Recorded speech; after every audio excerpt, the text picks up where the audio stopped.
tonight. And with me is Tanya Connors, who And thank you all for coming. And thank you very much. Thank you to 100 Debates for the Environment. Thank you to the Friends of Smythe Park. Thank you for all the attendees who are showing up. There was a few people that should have been here but aren't. I'm glad you're here. I'd also like to wish Shana Tova to a Happy New Year. It's disappointing that this whole process takes place between high holidays, but I'm hoping that some of our observant Jewish people will be watching this after the fact. This is my second time running in the York South Weston. I ran in 2019, and I'm looking forward to sharing what I had from before, but also what I've learned and what I hope to bring to the table in this weird election that we're all in. Thank you. Thank you very much. Well, with that, let's go over to question number 1. I will put the questions in the chat as well, so that all of our folks can see what the questions are going to be. So question number 1, I will throw this over to Nicki first to answer. If elected, will you uphold the UN Declaration on the Rights of Indigenous Peoples in Canada? And what would you do about clean drinking water on First Nations reserves throughout Canada? Again, thank you once again. Firstly, those of you who were there here at the 2019 debate or saw it online know that I was and continue to be furious at the Liberal and Mr. Hussein's inaction on the provision of clean drinking water, a basic human right.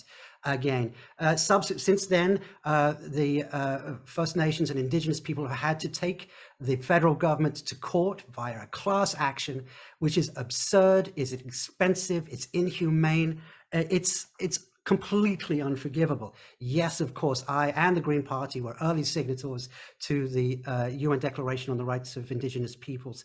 As to what can be done about clean drinking water, I believe that firstly, think global, act local, that there are a number of things that we can do to demonstrate good citizenship, good best practices here. We have dirty water in York South Weston. We have dirty air in York South Weston, and we have raw sewage running through our streets whenever it floods. I think we have an opportunity to improve our local environment, and as I say, show how it should be done. Of course, it begins by cleaning up the first thing, which is why we have an election. I think first thing we should clean up is perhaps suggest that Mr. Hussein look for work elsewhere. That's my suggestion. I see I have more time, but I don't think I need to add more than that and say that clean water is such a fundamental human right. It's unconscionable, and it is so insincere and inauthentic of the Liberals and Mr. Hussein to suggest that he's doing anything about this. We're here 2 years later, nothing has changed, and that's just unconscionable. Thank you. Let's move on to question 2. If your party were elected, would you recognize the right to a healthy environment and act on environmental justice and racism while improving laws that protect people and nature from toxins and other pollution? Nicki? Again, thank you. This is a two-part question. Actually, it's a many-part question. One part of the question is about social justice on the basis of discrimination on various classes. And part of my history has been successfully fighting for inclusion in protected groups at the federal level. I was instrumental in bringing forth some important legislation, Bill C-16, with respect to the Charter of Rights and Freedoms. So that element there is something that is near and dear to my life as an advocate over many decades. So that in that aspect, of course, I'm somewhat in agreement with what Howard is saying here. A slight disagreement there that although I do care for the Orange Party, it's not the only party that factors in the social component. And part of our sign-off is that we need to address poverty, zero hunger, good health and well-being, and a whole host of other things as part of looking at the environment. That said, it's a big tent, but it is a green tent. And we're talking about the environment here, specifically about the right to a healthy environment and how to improve our environmental society and how to do so quickly. There are two ways of doing this. One of them is legislatively, which is a very slow process. And many of us feel that this will be a minority government, hopefully with some Green Party MPs to shake the cage a little bit. And so what we need are people in each riding who are capable of working with all parties on a non-partisan basis. In order to get things done in York South-Western, you have to work with a municipality, which isn't always NDP or green or blue or red. We have to work with the province, which currently is blue, blue, blue all the way through, regardless of the fact that we have some pretty good representation in York South-Western. But it is a blue government at the provincial level, and it is likely to be a red or indeed a blue government at the federal level. And so someone who has experience and understands how to get this interjurisdictional communication going, actively figure out how to get everybody on the same page is key to making the changes. Legislation, we have quite a lot of legislation. It's illegal to poison a well. It's illegal to dump raw sewage in the street. What we need is enforcement and engagement from the various levels of governance. And that's where I think I bring a lot to the table. Perfect. Thank you, Nicki.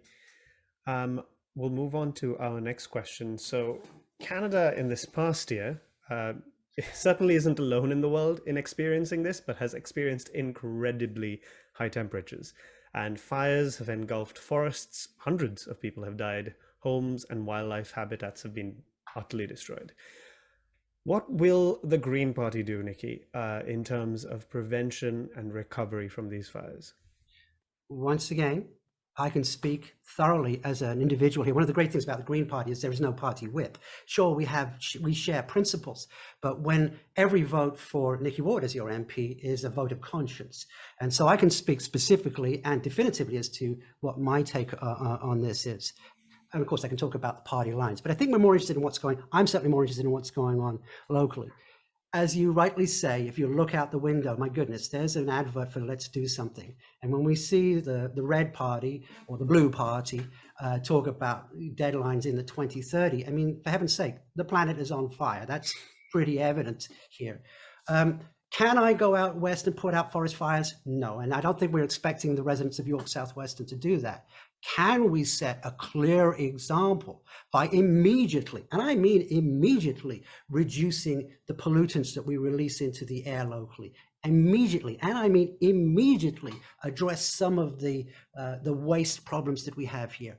The restoration of the beautiful, beautiful Humber River, the natural resources that we already have in place. Can we do something about that immediately? And can we promote that to other cities in Canada, and maybe even North America, that you can do this right here, right now? You don't have to go to the North Pole to save a polar bear. You can indirectly save that polar bear by doing good things right here that we all desperately need. Again, I'm going to harp on this over and over again. The legislation is here. It is already illegal to kill people with sewage. We don't need another law for that. What we need is to get the various levels of government to stop doing this when it comes to talking about who's in charge and who's responsible. And federally, we have someone who isn't here, doesn't even live in Toronto, for heaven's sake, and it's clearly absent and inactive. But we have to figure out to work with which federal government ends up being here, which provincial government is going to be here for the next little while and is often quite hostile to the things we're talking about, and how to work with the municipal government and make sure that there are political wins for all of them so that we affect change right here. I pray that we don't have fires here. We've had extreme heat waves, but our big problem here right now, frankly, is the water level in York South-Western. One of the things, no doubt, we will talk about in greater detail. So think globally, act locally, and demonstrate to other people that we can affect change right here. Thank you, Nicki. Shifting gears a little bit, during the pandemic, park use escalated massively. I happen to be fortunate enough to live on the now buried Garrison Creek and along those parkways. And you know, the value of these green spaces is being clearly paramount for both physical and mental health.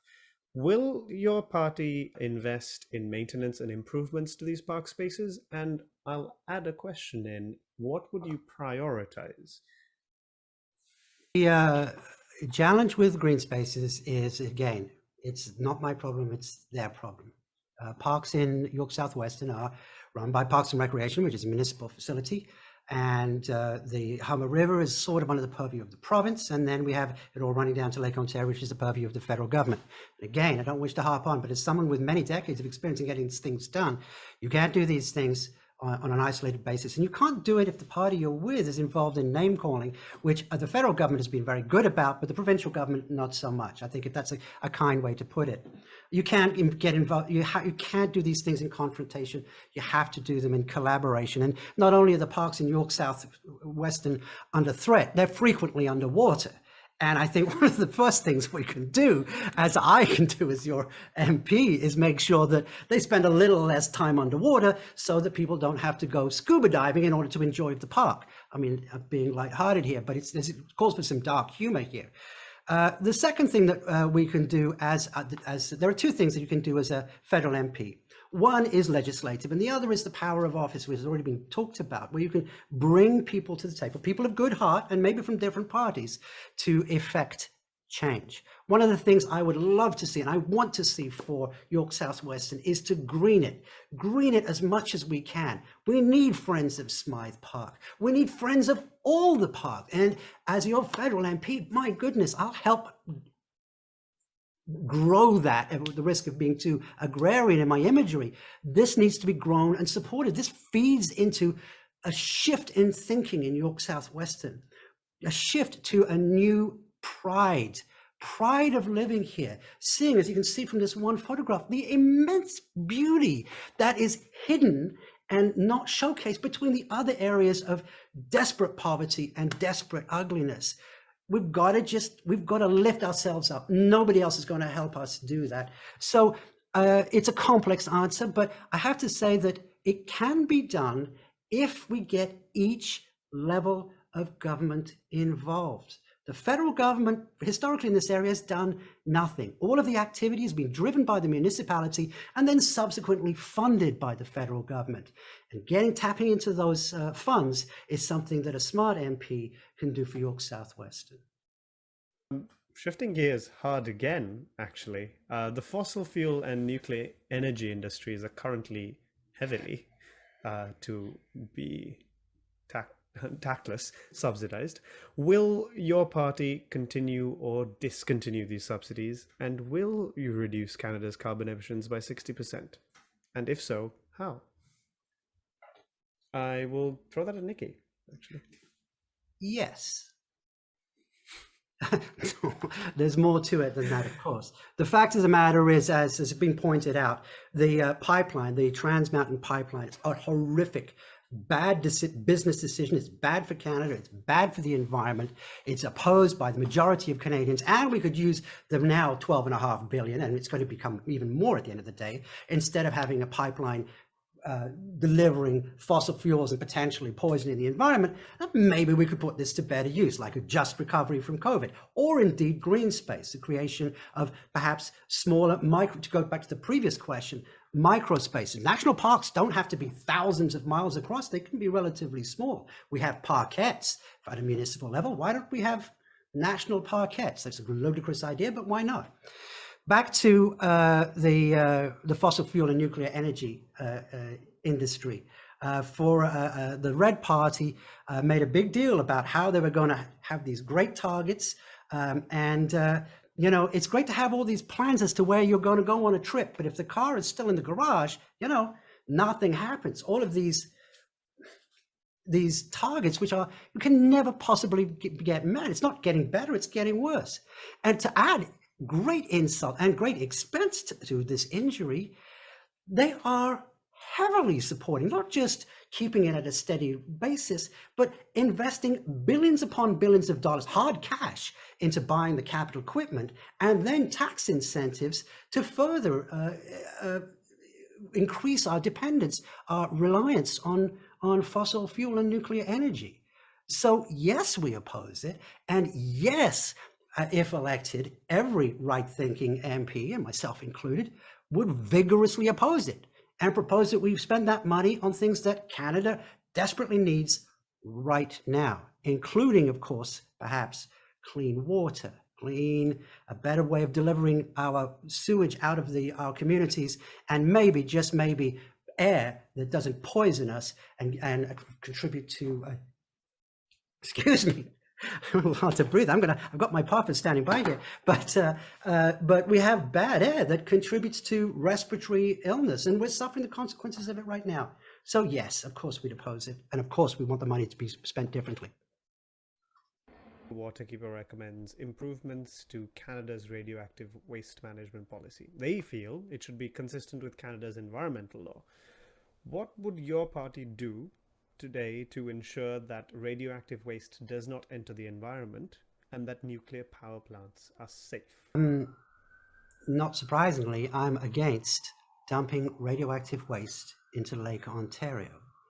And any party that is a party to that has to be the sanity has to be questioned. The fact that we have, in one case, close to 8 million fish in Lake Ontario killed because of a faulty piece of plumbing at the nuclear plant facility is almost unimaginable. Lake Ontario is a shared resource between all of us here and our neighbors to the south. And it seems to me that industry and governments are using it as an open toilet into which they deposit the poisons, the heavy metal, the radioactive waste. Lake Ontario should be a source of not just recreation, which is what Waterkeeper focus a great deal on, it's important, but it should be also a source of clean water, and perhaps even someday a source of good food. We have a source of, we're so blessed by our position, close to a source where we could feed ourselves, the entire basin around Lake Ontario, if only the water wasn't so poisonous. Into again, I know this is old hat here, but I've been around the block, and to be frank, I don't trust the promises of party, regardless of the party. I've seen them broken too often. I believe in people, and I believe in holding people accountable to their promises. And I believe that we can at least influence some change. The waterways from Ontario down through the St. Lawrence are federally regulated. We have, at the federal level, a part to play, a lot of money invested in this. At the provincial level, we're sandwiched here in our own water basin. And then, of course, we have the runoff from municipalities to our north. I respect what's been said by her, but I have seen in action, if you know what I mean. I have seen partisan politics completely foul up good works, including human rights works. I've seen people that you would expect better of behave in manners that are childish and unprofessional. Now, the Green Party's it's not immune to this either, but I will tell you that the dumping of radioactive waste is completely and utterly unacceptable. And the big thing that they recommend by Waterkeeper is interjurisdictional communication. That's how we find a solution to this, not on a party basis, but on electing smart people who, and sometimes occasionally aggressive people who ignore stop signs.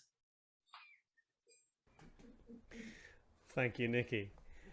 From the City of Toronto's website, air pollution causes cardiovascular and respiratory health problems, affects brain outcomes, birth outcomes, brain development and function, and is linked to cancer, chronic diseases, including diabetes and other illnesses.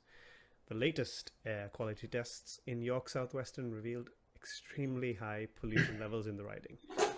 What will you do, Nicki, to ensure that York South Weston residents can breathe clean air? I have a concrete plan for this, and I have a few slides behind me that I'm going to rattle through. I hope I can do it in 2.5 minutes. If not, we'll address it at a later stage. Okay, first thing to say that what we already know is that we live within a network of major highways, Highway 401, let's see, I can't really see myself, Highway, you know what they are, Jane Street, Weston, Rogers Road, and that. And we also know, as you've correctly said, that the air around these highways is poisonous. What is not well published is that extends 300 to 500 meters away from those major highways. That means that nobody in York South Weston is unaffected. This spreads everywhere. There's another, I'll share this with the friends at Smythe Park later. This is a 3D mapping. You can see that big spike there. That's the intersection of 401, 400 Black Creek Drive, the area. And you can see that the PM, that's particle matter, dust, dirt, small parts of dirt, are way in excess of even the American standards, which quite frankly aren't very good. So let's, going on to our next one here, what happens? There's a pyramid of things that happen. We lose days of work, so there's an economic cost, and then we have hospitalizations, and finally we have deaths. Pre-COVID, we had the data to tell us exactly how many people were dying as a result of the bad air here in York South Weston. Okay, so far, I've really just highlighted the points that you've already made. I've got some very bad news, and the bad news is that COVID, this is the latest data from August 31st, that the case rate alongside the major highways in York South Weston is double or triple that of elsewhere in Toronto. And in fact, it is 50 times higher than the case rate in Vaughan. And you know why I'm comparing this to Vaughan. Those of you who understand the local politics know that's where our beloved incumbent lives. No wonder he doesn't care.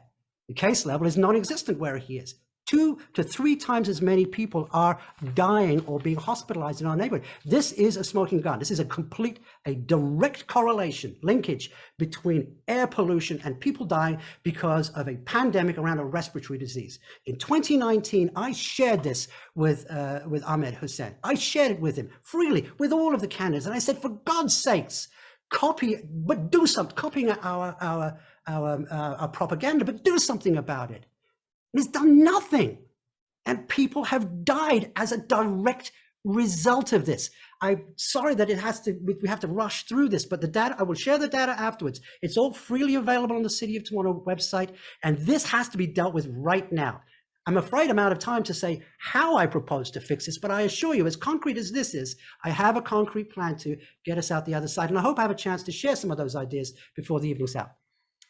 Thank you, Nicki. We'll definitely come back to this question at the end of the evening. I'm going to ask in our next question, there's been a noticeable increase in neighborhood litter across Canada.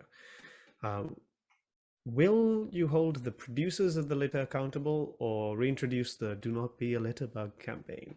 What will you do if elected to prevent littering from happening? And I'll add, a lot of the action around this, including a global, your carbon footprint, is very much putting the emphasis on the consumer. Is that the tactic, or are we going to shift, or would the shift the focus onto the producers?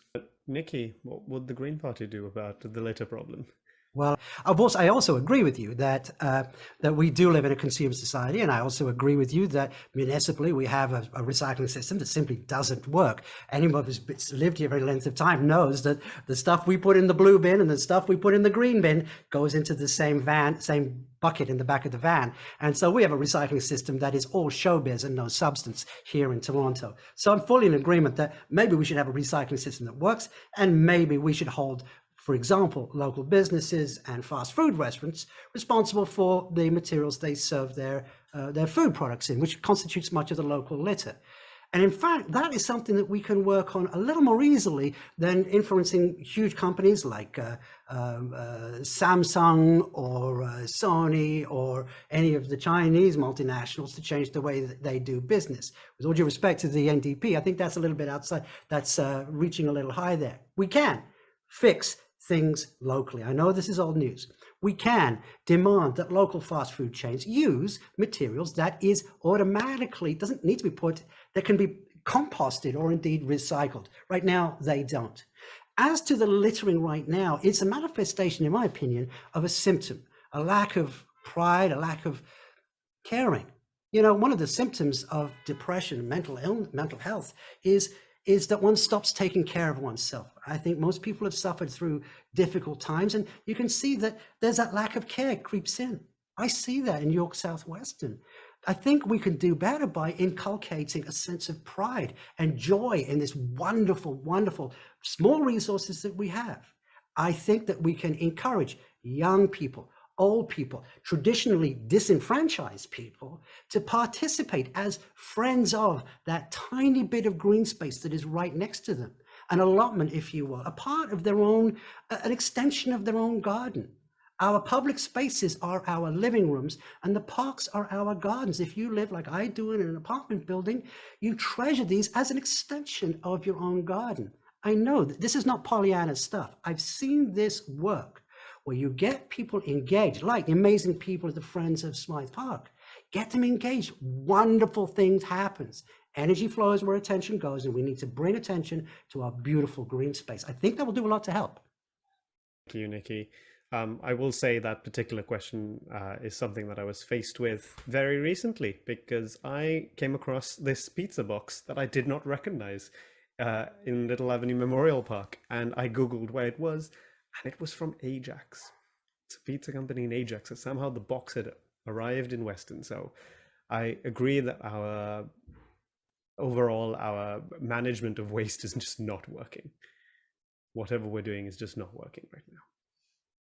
We are already experiencing the impacts of climate change, including flooding. If elected, how will you ensure that our health will be protected in the coming years, as we are likely to experience more heavy rainfall? For those of you who haven't seen it yet, on the Eventbrite page, there are a couple of videos of Smythe Park flooding. I highly recommend you go check those out, because they really put into stark focus how our waterways, while have improved since 1954 and Hurricane Hazel, still need significant improvement. Over to you, Nikki, to answer this question. Very much. And behind me, you can see a topographical map of the southern part of Ontario, which helps visualize this very complex problem. It's not just in two-dimensional, but in three dimensions. The red is the high ground, the yellow is the mid ground, the green is lowish ground, and the blue is the same level as Lake Ontario, or thereabouts. And you can see that the water is fed into this area down here, which is where we are, from several different directions.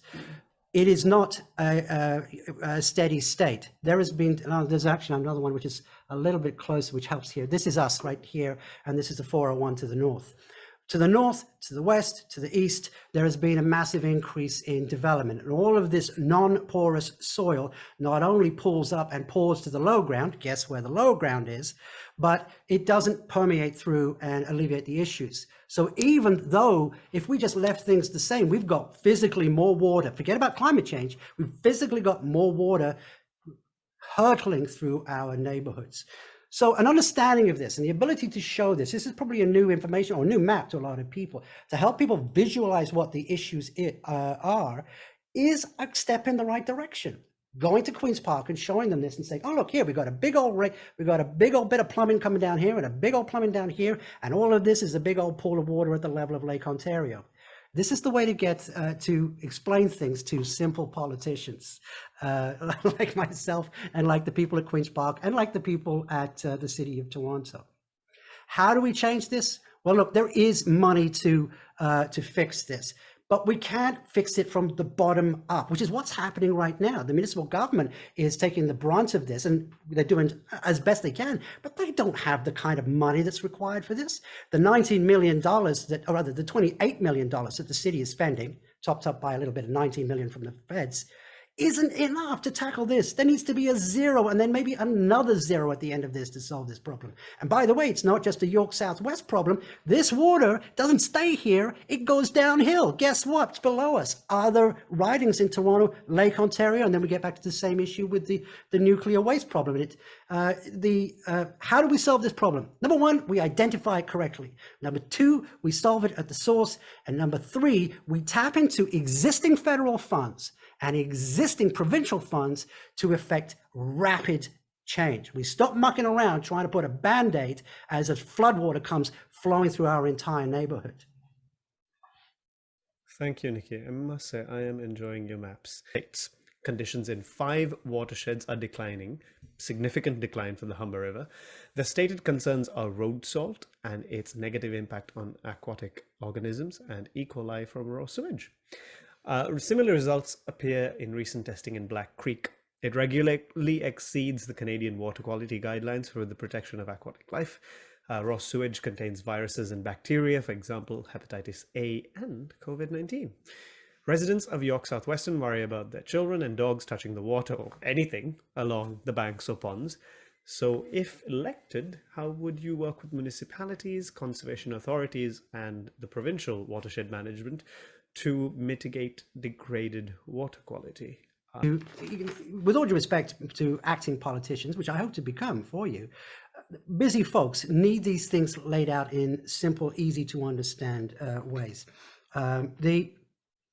It is sewage. It is also pollution, which is not rock salt is very nice. It's calcium chloride, which is corrosive and poisonous, of course, not just to aquatic life and dogs, but also, guess what, to people, as is the heavy metals, the toxins, the runoff, the oil spills, all of those things. And because the sewers are connected, that fills up everybody's basement. Guess what? When the water goes away and evaporates, all that's left is the poison. It's like a distillation in reverse. And so not only do we get the blah, blah, blah, blah, the water coming up, but when it recedes, all that is left is concentrated toxins. It's unconscionable. No other major metropolitan area connects the sewage system and the floodwater system together. And somehow we've got this legacy system still in York South Weston, where if the water gets too high, it backflows. And guess what? It finds its own level because it goes back into if it's your neighbor's basement, it goes blip, blip, blip, blip, back down. Basic physics, it levels itself out. How do we fix it? Number one, going back to this original map here, gotta separate this natural water system from the sewage system. This is the first thing that every civilized, wealthy nation does to protect its citizens. They did it back in Roman time, 2,000 years ago. And yet somehow we're living here back in the Bronze Age, for heaven's sake. So dealing with that immediately is something that we can do. It's not a short-term solution, but it is a rapid solution.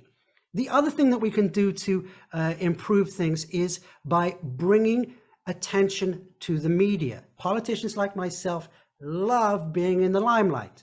Bureaucrats, however, love to live in the dark. And when you shine a big, nasty, bright flashlight that says that you are poisoning the basements, you are poisoning the children of York South Weston, you are poisoning the old people of York South Weston, you are killing people because of associated illnesses, guess what? They don't like that level of attention. Now, again, because I've chosen my position where I've gone to play as a party, which party I could play in advisedly. The Green Party is not without its flaws and not without its problems. But here is the one thing. When you elect Nicki Ward, you elect Nicki Ward. Not the Green Party, not the caucus, not the legis, not the policy. You elect a person who will be here and will get things done immediately. Not all of them, but immediately mitigating this system. There's some quick fixes that we can do that won't fix it all, but that will help. Thank you, Nicki. The next question is fairly connected to this, so if you feel it's been answered, I understand. But the Humber River is a National Heritage River. It's rich in history with proof of human life there, as I said in my opening statement 12,000 years ago.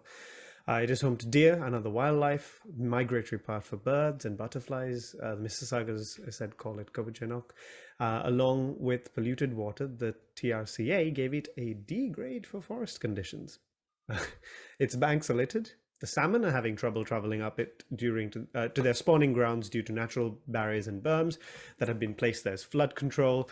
The Carrying Place Trail runs straight through our riding. Will your parties work with the Mississaugas of the Credit First Nations to help heal the river, Black Creek, and all waterways in York South Weston, especially those connected to the Carrying Place? And I will say that, modern environmentalism has often excluded Indigenous folks and taken credit for Indigenous knowledge. So what would you do that is different? Nicki, over to you first. Okay.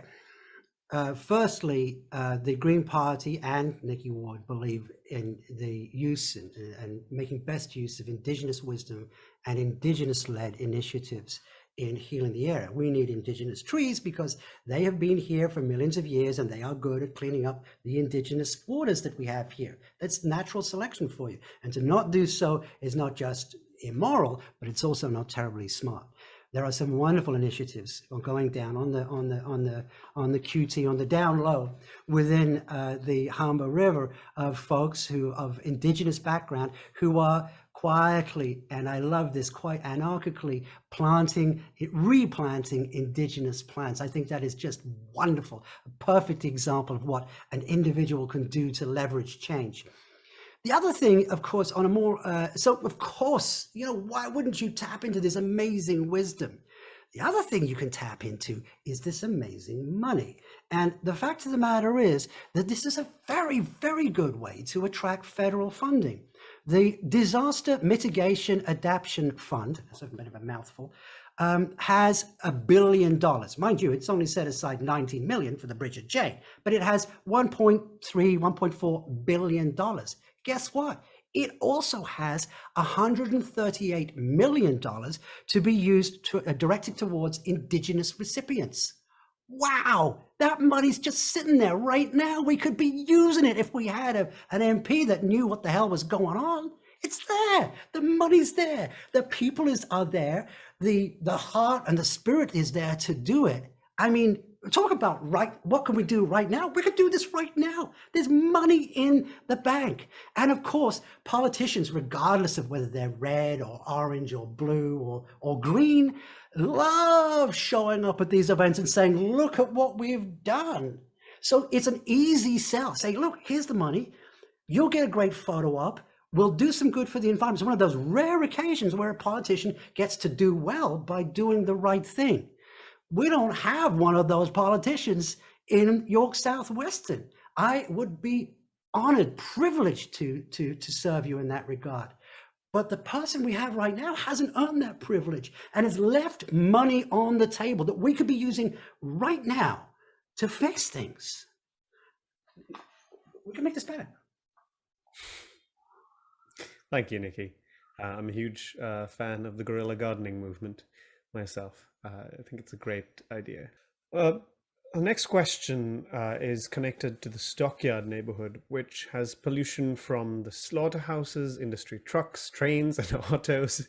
I can see Nicki already melting in frustration.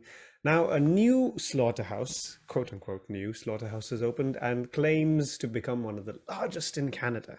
This means increased toxic emissions from the plant, an increased number of heavy load animal trucks, which damage the roads, an increase in noxious odors. There have also been incidents where trucks containing animal parts have spilled onto the roads of Rockcliffe, Smythe, and Mount Dennis.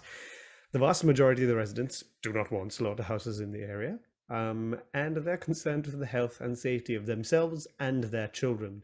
Yet, the federal government issued a license for the new one. So, what will your party do, or you do, to help the residents of the Stockyards and York South Weston on this issue? Nicki, I see you have another slide. It's a similar slide to do. It's the same kind of basic idea. We have a system here, nose, for smelling things that has kept us as human beings alive and evolving. The nose, when it smells something that is distasteful, it's not just because we don't, maybe have the right cologne on. It's because we know that that's not safe. And the risk of being, maybe a little bit too graphic, the fact that we can smell body parts is because there are body parts floating in the air. And this shows the small particles that represent part of the air pollution. The number one center pollution is trucks, which of course is an issue, and the number two is industry. And so there's a relationship here in terms of communicating the severity of the problem. It smells bad, you say. Well, you know what? So what? That's just NIMBY, not in my backyard, argument that can be dismissed. So this is what happens at the municipal level. The fact of the matter is that what we smell is poisonous. And anybody who has been inside one of those places, as I have, remains forever changed. It is disgraceful.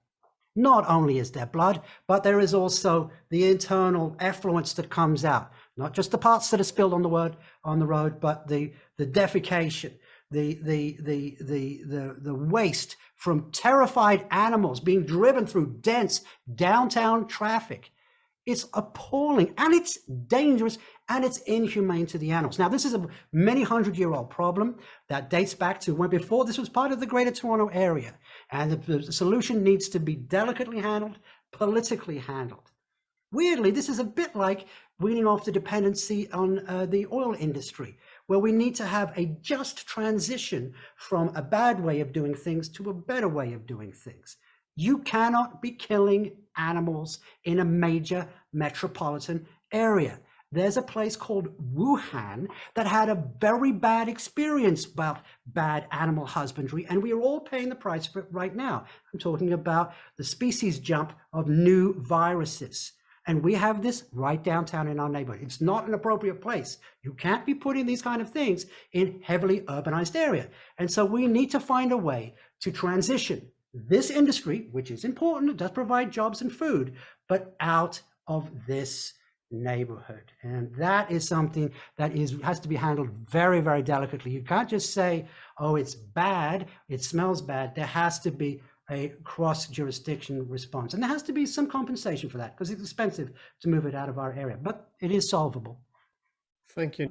The city of Toronto sold property along the banks of the Black Creek on a floodplain across from the location that two people nearly drowned while stuck in an elevator. They sold to a slaughterhouse business and gave permission to build there. The TRCA approved it, and both ignored the enormous public outcry rejecting the sale. A major cause of flooding is building close to watersheds.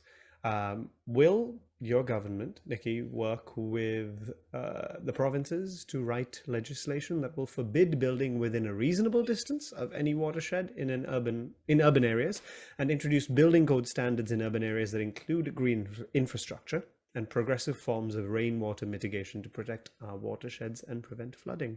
That's about 10 different questions, and I'll try and answer 9 of them. The fact of the matter is that and this is not doing this, the fact of the matter is that the municipal code, the building codes are established by the province and by the municipality, mainly by the province. And we've got a hostile province right now when it comes to environmentally friendly building. I've worked with residents associations, with the former Ontario Municipal Board, and working with ministerial zoning orders to figure out how to work around this. As a federal MP, I can and will exert influence, but what really counts is working at the provincial level with a government that isn't really very, very fond of either the Orange Party or the Red Party, or frankly, even the Green Party. They just love blue all the way through. The fact of the matter is that the TRCA, the Toronto Conservation Authority, gets a lot of bad press. Maybe with some deserving, there's something to be deserved there, but they're doing the best they can with insufficient tools. I'll tell you that the topographical maps that I've been showing you here are more sophisticated, more current than the ones that are currently being used by the TRCA. And there's a saying, you know, the quality of your decision is based on the quality of your information. And so we can do better in helping them make better decisions. And to be clear, their decisions have been wrong. It's as simple as that. Just wrong. Not because they're bad people, but because they don't have access to good data. Writing legislation that forbidding building is simply not feasible at the federal level. That's just not how government works. But at the provincial level and influencing at the municipal level, absolutely. And again, we're talking about the extension of the slaughterhouse area. If we have a just transition to help that slaughterhouse move somewhere else, well, then that's a very clean solution. There's nothing to clean up if it's not there in the first place. And I think freeing up some of that $1.4 billion to help that slaughterhouse move further north to an area that's better for the animals, better for the neighborhoods, and better for us, I think that's a potential win-win-win and a legitimate use of federal funds. Oh, wow. So that's only 9 out of the 10 questions. What was the 10th question? Forbidding it, watershed, urban areas, introduce building codes. Oh, yeah. The other thing that we need to do, we do need to mandate some federal codes as to what the new apartment buildings do to manage their runoff. We can encourage them to build green roofs, but there needs to be proper holding tanks for the water as it comes out of there so that it's not directly deposited into our wastewater system, not our sewage system. You can't dump it into our sewers. That's a problem. So there you go, 10 out of 10. Thank I you. hope. Thank you, Nicki. Thank you. The next, which is our final question, although I hope to have a couple of minutes of discussion on some of the previous questions, is so large that I have to paste it in 2 sections. So here we go. So the TRCA presented the Rockcliffe Riverine Flood Mitigation Project Municipal Class Environmental Assessment to the public recently. The residents and the park users west of Jane Street were outraged because to many, all three options presented would just destroy the park. The TRCA said that the first option would be the best for the park, which was do nothing. The flooding is extreme and without protection puts residents and park users' health and safety at risk. As mentioned before, the water is primarily sewage and salt. The animals, plants, and the state of ponds have suffered greatly from the flooding. The other two options include building another larger cement encasement that would affect the baseball fields, possibly remove the pool, and destroy half the wildlife sanctuary. The federal government announced, as Nicki brought up previously, that they will commit $19 million to build a bridge at Jane Street, which will allow more water to move faster onto the land west of Jane, but they're not increasing the exit area for the water at the Scarlet Road Bridge, which currently cannot handle all of the water during the most intense rainfalls. This plan means worse flooding in the Smythe Park area. So, how will you, if elected, provide more funding to help move all the water there all the way to the Humber, which is only 600 meters away from Smythe Park? Right in. There are a lot of false, there's a false proposition here that's been presented by the TRCA. Would you like A, B, or C? And A, B, and C are all unacceptable. And the thinking is that we have to take A, B, and C. And the fact of the matter is, we don't. We don't have to do that, nor should we. I'm also going to make a small correction. This was the fund that's been applied for is part of the disaster mitigation fund. And the way it works is the City of Toronto or another body applies for the funding through the Minister for Infrastructure, and that's matched funds. So the City of Toronto puts up $28.5 million to fix the bridge. It's about fixing the bridge, not about the flood. And then they go and say, hey, it will also fix the flood. And they get an extra 19 million, not from Mr. Hassan, but actually from Catherine McKenna, former Minister for the Environment and current Minister for the Infrastructure. And so even in this, it's not accurate to say that this was a federally led initiative. Locally driven by local needs. The City of Toronto, John Tory, did a pretty good job of finding 28.5 and then getting match funds from the federal government. So that's the truth of the situation. The second part of it is that, and I've done a review of the area, and I'm capable of, I'm not an engineer, but I'm capable of reading site plans and architectural designs and engineering evaluations. This is the area that we're talking about right here. Okay, this is Black Creek Drive, coming right down here, Black Creek, and this is the Humber River. What you will notice is that the two river sources connect with each other. And what's been explained to me is that the source upstream, let's say we have a storm in the north, the water travels down these courses at different rates and in different volumes. And one course has come down through here and yes, gets stuck at the junction of Jane and the Black Creek. And then a few hours later, another surge comes down and the water reverses course. It does not go trickle, trickle all the way down. It comes down here, it fills up and it backs up. And so it's the first, this is great that we're going to get a new bridge at Jane, but the fact of the matter is this isn't even a Band-Aid solution, because the first thing that happens when they try to make the bridge wider is they make it narrower for all the equipment that goes in there. It's just like a road widening scheme always makes the road narrower for a while. So this solution does not work. And that's really, I think, from the short version of what's being said here is that it's a false proposition. A, B, and C are all acceptable. And this solution here, which is city funded, not federally funded, is important, but won't fix the problem at all. Again, that's why we need somebody, to be fair, I mean, someone like me to go in there and maybe shake the cage a little bit. This isn't a policy issue. This is about getting in front of people's grill and making some changes. Thank you, Nicki. Now, we did start this debate about 5 minutes late, so I'm going to take us a few minutes late, if that's okay with both of our candidates here. Sounds good. Okay with the people who are watching. They've been very patient. Appreciate it. I actually want to go back to you, Nicki. You said you had some solutions for clean air in New York Southwestern, and I'm curious to hear what some of those might be. These are longer term, of course, right? I mean, we do need to change the way we do business. We need to move industries that are hostile to our environment out of the area. We need to remove the reason for transport vehicles to come trucking and hurtling through our area. And so these are slightly longer term, but the things that we can do relatively rapidly are twofold. Number one enforcement of existing laws banning polluting vehicles. 90% of the air pollution that we're getting through here right now is coming from about 5% of the vehicles. And we've all seen them. Some of them even belong to the TTC, where they're going and start traffic, and they start up and this big plume of black smoke comes out of there. We need to set up a whistleblowing program from that right away, right now. Get some police force down here and get those trucks off the road immediately. That will likely improve air quality very, very quickly for two reasons. Number one, taking the trucks off the route. And number two, convincing those trucks to go somewhere else because they know they're going to get pinched if they come through our neighborhood. The second part of it is, as we all know, that there is gridlock in our riding right now. Every vertical road, every horizontal road, every diagonal road is constantly blocked. Why? Because road widening schemes somehow narrow the roads while they're in effect. And here is the problem. At the end of the day, you're supposed to put your toys away.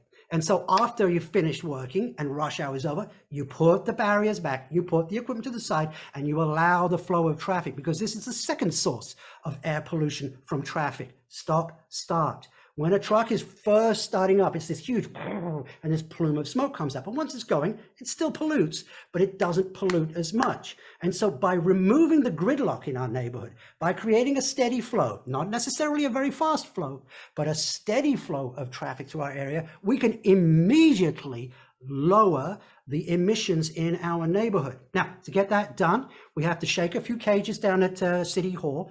There's a complete lack of coordination on the roadworks in this area. But I'm sure that with an effective communicator, perhaps with a strong English accent, would be able to convince them that this is in everybody's best interests. So really, not terribly complicated. Think global, act local. These are solvable problems. We can't fix them in their entirety, but we can certainly, to use a fancy term, mitigate them, or to use a less fancy term, we can actually make this better. You genuinely can. Thank you.